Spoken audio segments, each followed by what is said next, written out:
The history of American imperialism dates back as far as the Founding Fathers do, when Thomas Jefferson stated that he was waiting for the fall of the Spanish Empire until our population can be sufficiently advanced to gain it from them piece by piece. When Mexico successfully gained its independence, it wasn't long before the US found the American Southwest in its hands after a war with the new country.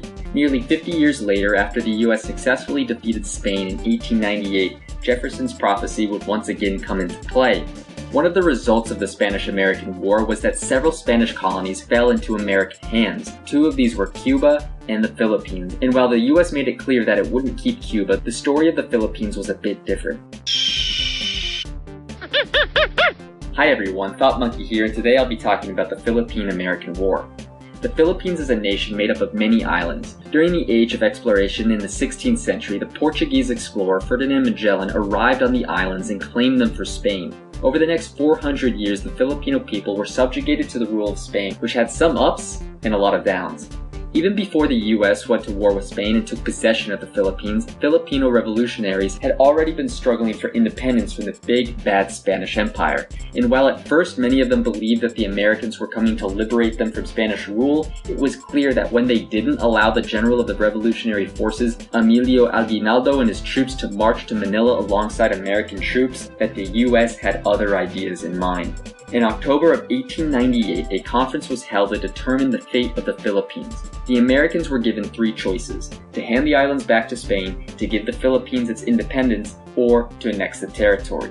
While many anti-imperialist Americans were against annexation and quoted President Lincoln when he said, "No man is good enough to govern another man without the other's consent," the fact is that those in power held a different view of the Philippines. President William McKinley believed that it was God's will for Americans to uplift and civilize and Christianize them, and believed that they were unfit for self-government. And finally, he believed that it would leave a power vacuum of which Germany or other rival countries may be quick to fill. On February 6, 1899, the treaty to annex went before the US and passed by one vote. The Philippines now belonged to the Americans. While the treaty was passed in the US, the Filipino revolutionaries were not quite happy with the idea. Fighting quickly erupted, and by June 2, 1899, the First Philippine Republic officially declared war against the United States. The war lasted 3 years and the US found victory. The Philippines were devastated by the war as it caused a breakdown in its infrastructure, causing hunger, disease, and displacement. Ultimately, an estimated 34,000 to 220,000 Filipinos were either injured or killed. The Roman Catholic Church was de-established as a state church, and English became the primary language among the government, business, and education. While the official war was over, fighting between different revolutionary groups in the Philippines and American forces continued for more than 10 years.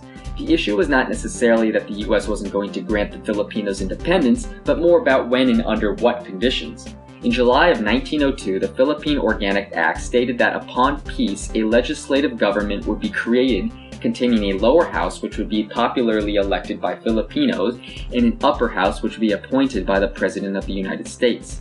At home in the US, the public tended to consider the annexation of the Philippines as expensive and something that brought little profit.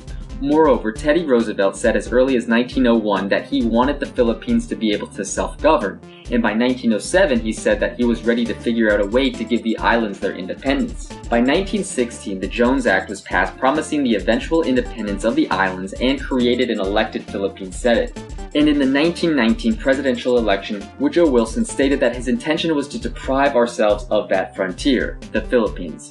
In 1934, another act was signed promising Filipino independence in 10 years, but because of World War II, there was a 2-year delay, and the United States finally granted the Philippines independence in 1946. The question remains, however, did the US do the right thing when it annexed the Philippines over 100 years ago? If the Philippines hadn't been annexed, would they have been colonized by another global player? Who really knows? If you enjoyed this video, please give it a thumbs up and subscribe to stay updated with the latest Thought Monkey video. Thank you.